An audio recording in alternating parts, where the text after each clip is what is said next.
अस्सलामुअलैकुम, welcome to my channel Ali horror haunted stories. कैसे हैं आप लोग? उम्मीद है आप सब लोग खैरियत से होंगे। अल्लाह पाक आप सब लोग को खुश रखे और आपके माँ बाप का साया हमेशा आप लोग पे सलामत रखे। ये मेरी दुआ है और मुझे भी अपनी दुआओं में याद रखा करें। मेरा नाम अली और मैं आपकी भेजी हुई स्टोरीज़ को नरेट करता हूँ। अगर आप भी मुझसे अपनी स्टोरी शेयर करना चाहते हैं तो डिस्क्रिप्शन में एक ईमेल और एक व्हाट्सअप नंबर मौजूद है। आपको जैसे ठीक लगे लिख के या वॉइस मैसेज के ज़रिए अपनी स्टोरी मुझसे शेयर कर सकते हैं। और स्टोरी शुरू करने से पहले मैं आपसे कहना चाहूँगा कि आपकी स्टोरी आप लोगों से मेरी सिस्टर शेयर करेंगी। स्टोरी बहुत खौफनाक होने वाली है। जिनको डर लगता है वो आयतल कुर्सी पढ़ लो। और एक बात और कहना चाहूँगा कि यार आप लोग प्लीज़ सब्सक्राइब करें, लाइक करें और कमेंट में मुझे लाजमी बताएं कि आपको स्टोरी कैसी लगी।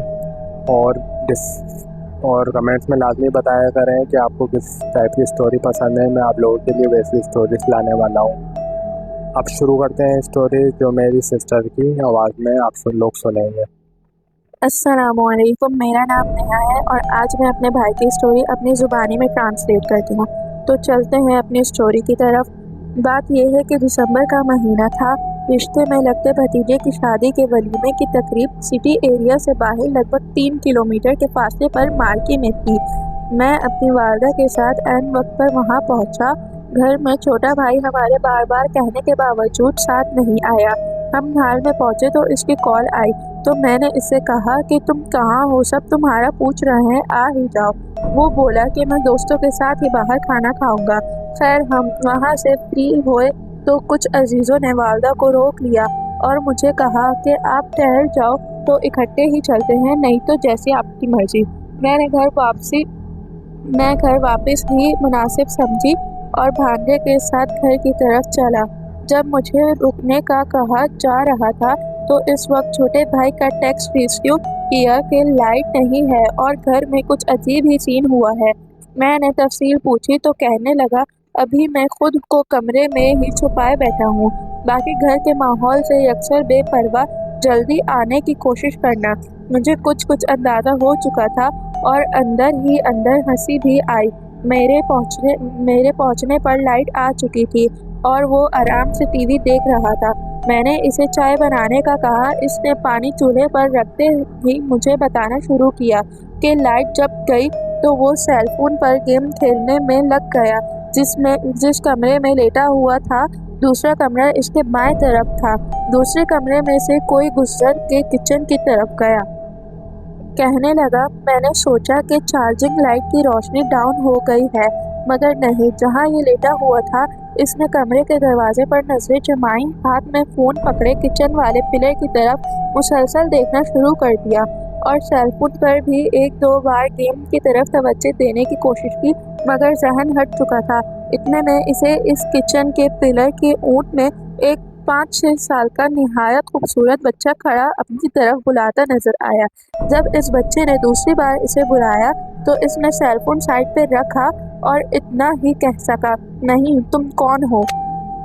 और फिर बच्चा हंसा और फिर इसे अपनी तरफ बुलाया, मगर ये वहाँ से ना उठा और बच्चे को वापस कमरे में जाते भी देखा। इसी वक्त इसने मुझे टेक्स्ट किया। मैंने जब घर जाना था तब ही जाना था। जब इसने पूरी बात बताई, इस वक्त हम दोनों का कप हाथ में लिए अम्मी का वेट कर रहे थे। इन्हें भी देर हो गई। कॉल की तो उन्होंने कहा वो रास्ते में ही है। मैंने चाय पीकर भाई को इस बच्चे के बालों की रंगत, इसके नैननक्श चेहरे की खदोखाल बताए तो वो उछल कर बड़ी सारी हाजी हाजी करने लगा और हैरत से मुझे देखने लगा। मैं दबी दबी हंसे लिए इसे कुछ भी ना कह सका। जब अम्मी घर पहुंची तो मैंने अम्मी से कहा कि अली की बात सुने। इसने नए सिरे से सारी बात दोहराई तो अम्मी का रिएक्ट भी वही था। तब इसे मैंने सिर्फ इतना ही कहा कि तरक्की के ड्रामे मेरा सल्तनत में हौरम सुल्तान का जो पहला बच्चा बचपन में दिखाते हैं वही ना। अम्मी ने जैसे बेजारी से कहा, वही तो।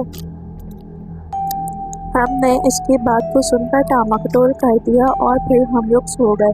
लेकिन उसके बाद कई दिनों तक भी अली की ऐसी ही बातें हमारे सामने आती रहीं। वो रोज़ कुछ न कुछ नया बताता कि आज मैंने ऐसे बच्चे को देखा और आज मैंने ऐसी औरत को देखा। लेकिन हम इसकी एक बात ना सुनते और इसकी बातों को दरगुजर करते हुए इसको डांटते कि ये अब तुमने क्या रोज़ रोज़ का लगा लिया है। और अम्मी भी इसको बहुत डांटती, कहती कि तुम अपनी पढ़ाई पर ध्यान दो, इन सब फजूल चीज़ों के चक्कर में नहीं पड़ो। लेकिन हम इसको कैसे बताते कि वो सिर्फ सुनहरी आँखों वाला और अच्छे रंगत का बच्चा ही नहीं, बल्कि इसकी पूरी फैमिली ही हमारे घर में थी, जो गाहे बगाहे अपनी मौजूदगी का सबूत देती रहती थी। मगर हम इसको ये कभी ना बता सकते थे कि वो पूरी फैमिली ही हमारे घर में खौफनाक थी और हमारे घर में पुरस्रात वाक़यात करती रहती थी। लेकिन हमने इसको कभी भी इसकी आगाही नहीं दी थी और ये बात सिर्फ मुझे और मेरी अम्मी को ही पता थी। लेकिन अली के दिल में अभी भी ये शक बना रहता है कि वो बच्चा आखिरकार कौन था और वो औरत कौन थी। सो गाइस, कैसी लगी आपको हमारी स्टोरी? अगर आप लोग चाहते हैं कि मैं और भी अपनी आवाज़ में स्टोरीज़ डालूं, तो अभी मेरे भाई के channel Ali horror haunted story को like, share, comment and subscribe लाजमी करें, ताकि मैं आने वाली और स्टोरीज़ को आपके साथ शेयर करूं। And don't forget to press the bell icon. Thank you.